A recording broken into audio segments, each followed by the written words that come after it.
What is going on, everyone, and welcome back to the channel. I hope you're all doing well. Today I'm back with another ridiculous family relationship story. This one really doesn't need much of an introduction at all. It is desperately sad and involves two of the dumbest, most thoughtless parents that I've ever come across. Without further ado, sit back, relax, and let's get into this monstrosity. My parents falsely accused my brother of being a creep, and it's really affecting him. This was originally posted on the 31st of August 2020. My brother is 15, my sister is 17, and I'm a 23-year-old woman.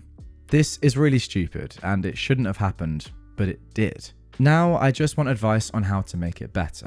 Also, this is the story my brother told me as I wasn't there. So, he was in his room, playing on his phone, minding his own business. He got up to take out the trash. He came back to lay down in his bed. As he was laying down, he noticed their dog walking out of his room. He ignored it. Later on, his sister noticed that some of her clothes were missing. She went looking for them and found them in my brother's room. The problem was, they were wet and slimy. She immediately told our parents, and they thought the worst. My dad, my mum, and my brother argued about it. Rude things were said. Apparently, mum said, "I knew you were weird, but not this weird." My dad said, "I raised a predator." In the end, my parents asked me to pick him up and let him stay with me for a couple of days. When I picked him up, he didn't say anything and just sat there in silence. He spent the entire time in the room he was staying in. He only came out for dinner. He skipped breakfast and lunch. His eyes were always red when he came out, so I assume he'd been crying. I've never seen him cry. Most of the time, when he's upset, he just has a stone face, so what they said must have got to him. Finally, at the end of the week, my parents called me and said they wanted to talk to him, so they came over. Before they came over, I tried to talk to him, but he ignored me. When our parents came, they apologized to him. Over the week, they noticed more of my sister's clothes in his room, until one day my dad caught the dog with my sister's clothes. My brother just said, "Okay," and went home. I tried to ask my parents if he could stay longer, but they said that wouldn't be necessary. Later on, I got a call asking me what did he do over at my house because he's just been in his room all day at theirs. So, is there anything I can do to help him feel better? Advice would be greatly appreciated. Okay, so there we go. That is it for the original post. Let's jump into some comments before we get into my overall thoughts and, of course, some updates. My immediate thoughts are, wow, what horrible, horrible parents. Let's see what other people online are saying. Somebody said, "Poor fellow. Your parents seriously attacked this kid, and to think they can just say, 'I'm sorry' and everything be fine is mind-boggling. They destroyed any trust he had in them, and this will not be an easy fix. It appears they had their mind set before even accusing him, thanks to your other sister. Yeah, he probably doesn't have much use for her either right now. Your brother needs space and time to heal. Being at home and being made to interact with this right now is punishment, even though they're his parents and sister. If I were you, I'd tell my parents what they did was inexcusable. I'd talk to him one-on-one and see if he wanted to stay with you for a few weeks. He's 15. Being accused of creeping on his sister would really put a dent in his self-esteem and self-worth. He needs time to heal. I'd also tell him that you're there for him no matter what. He'll eventually seek affirmation that he's not the weirdo he was labelled. Be there for him. I mean, seriously, imagine your mum saying to you, 'I knew you were weird, but not this weird.' What the heck? You can't come back from that. Even though she now knows it wasn't you, she still outright called you really weird. It's insane." As for your parents, the commenter continues, "Good grief. They need counselling, and your sister probably does too. They made their beds by striking him down so harshly. Now they'll have to deal with it a while. It's tough being a 15-year-old kid without these accusations. He really got put behind the 8 ball with this situation. I hope for the best for him." OP replied to this, saying, "Yeah, you know what? I actually did tell my parents that it was effed up, but they don't see it though. They tried to pass it off as they were just upset in the moment, but I wasn't buying it. And sadly, he's ignoring my calls and texts. I'm thinking about just driving to see him though. And if he wants, he could stay with me for a while. I'm with him. I don't really know why they went all in on him. There has to be something larger happening if they can say all those things and not care how he feels. I don't know, but they do need some help too." Now, somebody else said, and I can't help but agree with this, really. Look, I hope I'm wrong, but your brother sounds like he needs to be on unalive watch. I mean, like, when your whole family are accusing you of something like this and you're 15 and it's so shocking, I agree. Like, he needs to be looked after, very, very closely monitored for sure. This is like a horrible thing that's happened to him. OP said, do you know of any sign that we should watch out for besides him just sitting in his room? Because if this is a real possibility, I'll drive to their house tomorrow. Somebody else said, I'm not trying to be a D, but there might not be a tomorrow. You need to get him out of there ASAP. Yeah, I agree. Like, if he's just not doing anything now at all, barely eating, not leaving his room, and he's back in his family's house, not in the relative safety of yours, this is extremely concerning. OP replied saying, okay, I'm going to stop responding for a little bit. I'm going to drive over there right now and convince them to let him spend the week with me. I'm not going to lie, I'm a little scared right now, but I'll try my best. Somebody else said, your brother sounds like he's exhibiting behavior indicating he's at risk for unaliving himself, especially since he probably doesn't feel like he has anyone he can trust anymore. OP said, I'm honestly scared for him. I would have slept, but I'm staying up tonight to make sure he is good. Now, OP has added a little update as well at the end here, saying, good news. He came to stay with me until Sunday. I had to lie a little to our parents to get him to come. I told them he should get out of the house because he spends most of his day sitting in one spot with online school. They didn't believe me at first, but I said it would be a chance to get him out of his room. They finally agreed. He was about to go to sleep, so I came just in time. I think the plan right now is to just spend time with him this week. I'm broke, so it's going to be mostly home stuff. I tried to talk to him on the car ride. I asked him if he's okay. He said he's fine, and we had a little conversation about his school. So at least he's talking now. He's in the spare room, so everything is okay right now. All right, next day now, and someone finally asked, how is your brother doing today? OP said he's doing better and we're talking more, but he's still pretty quiet and spends time in the room. I'm going to give a final update at the end of the week. You know what? Let's just get straight into that update. This was posted on September the 7th, same year, of course. So I've been asked to update the situation. Many of you guys asked that I let my brother live with me, but I had to take him back to our parents' house this morning. The last update I gave was when my brother was allowed to spend the week at my house. That was last Sunday. We spent the first day, Monday, at my house, just talking. He spent most of the time in his room. At first, he wasn't responding back. It was going nowhere quickly. So I ended the conversation by telling him our parents were wrong and that he's not weird. I didn't say it exactly like this, but I hope you get the point. He just had a stone face and we stopped talking. Tuesday, he still didn't really come out of the room. I offered to go and get McDonald's and he came out of the room to eat at the table. We just talked about random different things. He wasn't really interested in the conversation until we started talking about my Xbox. We eventually started talking about Madden. He started talking about how good he is at the game. We finished eating and he went back to his room. Wednesday, I bought Madden. I don't play sports games. I play games like Cuphead or cartoon animation games. I asked him if he wanted to play though, and he agreed. I know this is serious, but Madden absolutely sucks. The game started cheating as soon as we started. The first thing my player did was fumble the ball. He was killing me at it. He actually laughed a couple of times and seemed to be enjoying himself. We spent a good portion of the day just playing. Thursday was pretty much the same as Wednesday, but he was talking more. I was going to go to the movies, but COVID is still a thing. We eventually just settled to watching Netflix. He spent half the day in his room, but he's coming out more. Friday, I decided to try to talk to him about the situation again. I pretty much told him I would talk to our parents to get them to understand why he was hurt by it. I also took the advice of seeing if he wanted to talk to a professional. He asked me not to ask him about it. He said it would just be better if nobody brought it up again.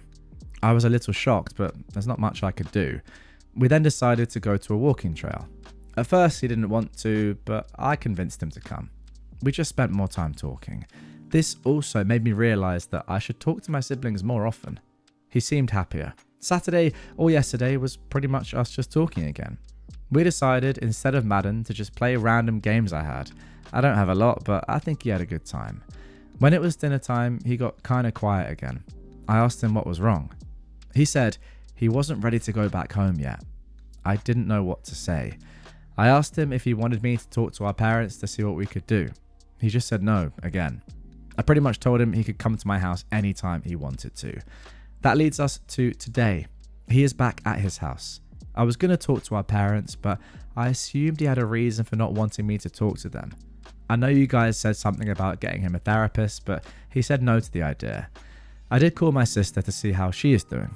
She said she tried to apologize to my brother, but he ignored her. I don't know what's happening with that, but one thing at a time. And that is pretty much how the week went. Overall, he seemed much happier than he was last week. I texted him and he wants to come back over sometime next week. I'm going to be honest with you guys. I have no idea what the F I'm doing. I'm only 23, still trying to get my life together. I'm a firefighter, so I'm just glad that we get a lot of vacation time, or else I'd have to work. I know people are thinking if you're a firefighter, you should know what to do, and why did you ask what the signs of depression are, etc. I was never trained on how to deal with somebody actively showing these signs of depression. I was trained to help somebody who's in the process of trying to unalive themselves, and that training wasn't that good.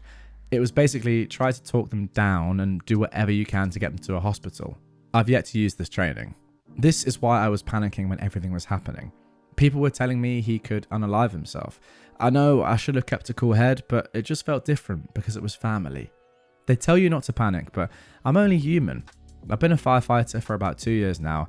Anyway, that's just something else I wanted to say. I'm going to try to be there for both my brother and sister, but I made mistakes too. Somebody brought up the point of when I found out what happened, what was my reaction? I'm ashamed to admit, but I didn't really have one.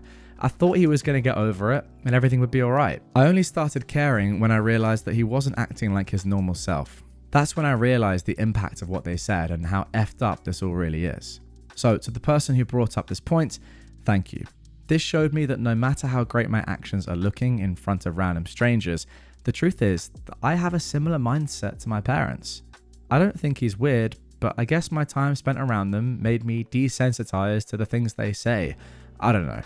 I'm going to work to change that because it's not right. So to everybody, thank you for the advice you've given. I see the mistake I've made and I'm 100% behind changing myself and being behind my brother. Wow, OP being pretty harsh on herself there, in my opinion. Let's round things off with some comments before I get into my thoughts. Somebody said, "You're a great sister, OP." I would try to invite him over often, more so than just extending one forever open invitation. It'll make him feel more wanted. I'll definitely try to keep hanging out with him and invite him over more often, OP said. I'm also going to try to hang out with my sister more. I'm just going to try and have a better relationship with both of them. Yeah, maybe not your parents though, because those guys are ridiculous.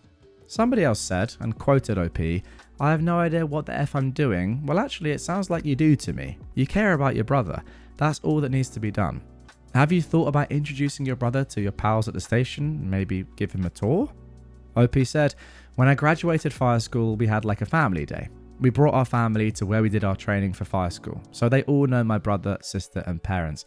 Well, that sounds like a great idea then. And then finally, somebody said, "Whoa, a firefighter at 23. Isn't it hard to get in?" Well, not really. I know an 18-year-old in fire school right now. If you apply to the right county, almost everybody gets it. However, out of a class of 100, you'll notice only about 10 to 15 people will pass the entire thing. Actually, guys, before I get into my thoughts on the story, just a quick announcement from me for you engaged listeners, viewers watching right now. If you've listened to the entirety of this story and you're still here right now, this message is for you, so pay attention. You may not have heard me talk about this the other day, but I have started moving over some of my Reddit content onto my other channel, my second channel, Redditor Extra, namely the shorter episodes, much like this one, to have them over on that channel instead, which is much smaller, but I think it might be a better place to have the shorter episodes, the non-3 hour long Reddit Stories to Sleep 2 episodes. And that channel has over 5,000 subscribers now, so thank you so much for those of you that have already come across. There are 3 episodes on that channel, 3 separate Reddit stories, my normal sort of content, but over there, and importantly, they're not on here. So you will not find those stories on my main channel anywhere. They're not in any compilation, not in any one-off video. They're only over there. So if you want to listen to those and you're a fan of the shorter stories, please do go ahead and click the link in the description, or it will be on the end screen. You'll be able to click one of the 3 videos when we get to the end screen of this episode. It doesn't mean, by the way, that I'm not going to be making videos like this one on this channel. It's just that I want to transition to having the shorter videos on my second channel and keeping this channel mainly for the longer videos.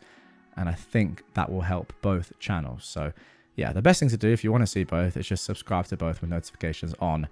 But yeah, if you don't want to miss any stuff from me, you need to go over to Redditor Extra, just type that in or click the link in the description. Anyway, I'll give my thoughts on the story now. Just a very, very sad story. I don't really blame your sister for this, by the way. I don't think she actually did anything wrong, did she?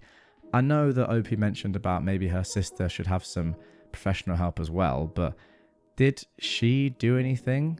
Like, she told your parents that she found her, whatever it was, clothes, wet and slimy in her brother's room. I don't think she's done anything wrong there. She's not said, oh my god, my brother's a creep. Maybe she did, but whatever. She is 17. I don't think it's up to her to make the decision of, you know, like familial disputes like that. However, like, you have a dog. That's the main issue I have with all of this. How do your parents not understand that it's pretty likely that a dog is going to pick up someone's clothes if they're not put away, and then obviously they're going to be wet? Like, it's just a coincidence, obviously, that the clothes were your sister's and they happened to be taken into your brother's room by your dog. How do you not think, oh, actually, maybe my son's not a creep, and, oh yeah, we have a dog who has a mouth. Also, maybe the dog's just a creep. Like, who's thinking about this? Okay, have a word with the dog. Get the dog to go and live with OP for a bit. And get the dog not to leave its room either. But no, just absolutely ridiculous response to a pretty obvious thing. Even if it doesn't immediately come to your mind that you have a dog and that this could have happened because of your dog, surely you'd have a conversation with your son first rather than going, I knew you were weird, but not that weird. And then just, yeah, causing him to go into a depression. Like, it's just actually insane. But I don't know, clearly these parents are just very, very stupid, and they're going to have a lasting impact on their son's life. Anyway, guys, that is going to do it for this one. As you can see on screen right now, there are those 3 videos. Actually, I'll put 2 up over here that are already posted on Redditor Extra. If you haven't seen them yet, go ahead and watch them. As I mentioned, brand new content. Also, if you're listening on a podcast platform to this, don't worry, nothing has changed at all. But yeah, go over there, subscribe to the channel. I'll put a little subscribe thing here as well, and I'll catch you over there.